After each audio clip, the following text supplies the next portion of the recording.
Russia says it foils Ukrainian plots to kill senior officers with disguised bombs. Moscow.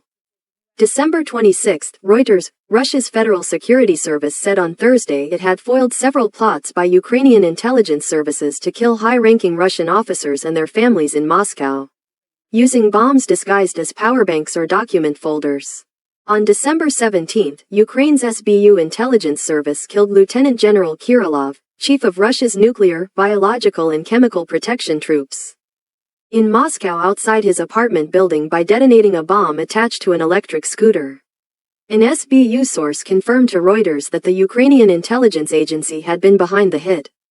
Russia said the killing was a terrorist attack by Ukraine, with which it has been at war since February 2022, and vowed revenge. The Federal Security Service of the Russian Federation has prevented a series of assassination attempts on high-ranking military personnel of the Defense Ministry, the FSB said.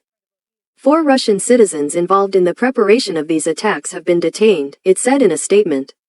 Ukraine's SBU did not immediately respond to a Reuters request for comment. The FSB, the main successor to the Soviet-era KGB, said that the Russian citizens had been recruited by the Ukrainian intelligence services. One of the men retrieved a bomb disguised as a portable charger in Moscow that was to be attached with magnets to the car of one of the Defense Ministry's top officials, the FSB said. Another Russian man was tasked with reconnaissance of senior Russian defense officials, it said, with one plot involving the delivery of a bomb disguised as a document folder. An explosive device disguised as a portable charger, powerbank, with magnets attached, had to be placed under the official car of one of the senior leaders of the Russian Defense Ministry, it said. The exact date of the planned attacks was unclear, though one of the suspects said he had retrieved a bomb on December 23, according to the FSB. Russian state TV showed what it said was footage of some of the suspects who admitted to being recruited by Ukrainian intelligence for bombings against Russian Defense Ministry officials. Moscow holds Ukraine responsible for a string of high-profile assassinations on its soil designed to weaken morale, and says the West is supporting a terrorist regime in Kyiv. Ukraine, which says Russia's war against it poses an existential threat to the Ukrainian state, has made clear it regards such targeted killings as a legitimate tool. Daria Dugina, the 29-year-old daughter of a prominent Russian nationalist, was killed in August 2022 near Moscow. The New York Times reported that U.S. intelligence agencies, Open's new tab, believe parts of the Ukrainian government authorized the killing. U.S. officials later admonished Ukrainian officials over the assassination, the Times said. Ukraine denied it killed Dugina. For News Russia and USA Moscow, December 26, Reuters. Russia is willing to work with Donald Trump's incoming administration to improve relations if the U.S. has serious intentions to do so, but it is up to Washington to make the first move, Foreign Minister Sergei Lavrov said on Thursday.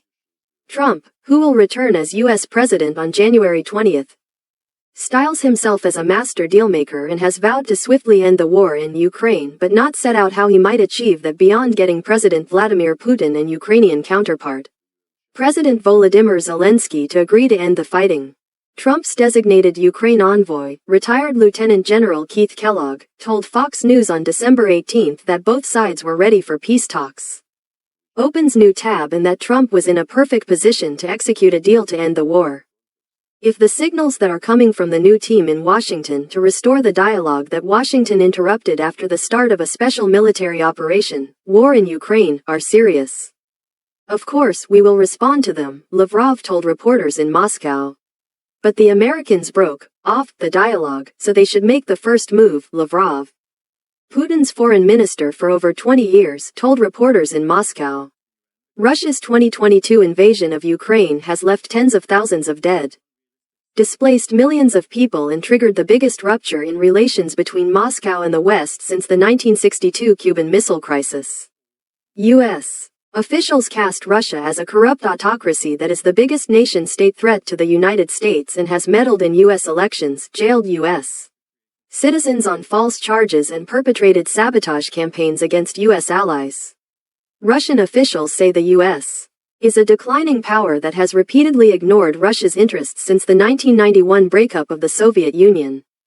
while sowing discord inside Russia in an attempt to divide Russian society and further U.S. interests. Peace in Ukraine. Reuters reported last month that Putin is open to discussing a Ukraine ceasefire deal with Trump but rules out making any major territorial concessions and insists Kyiv abandon ambitions to join NATO. Russia holds about 20% of Ukrainian territory. Lavrov said Russia saw no point in a weak ceasefire to freeze the war, but Moscow wants a legally binding deal for a lasting peace that would ensure the security of both Russia and its neighbors. A truce is a path to nowhere, Lavrov said. We need final legal agreements that will fix all the conditions for ensuring the security of the Russian Federation and, of course, the legitimate security interests of our neighbors, Lavrov said.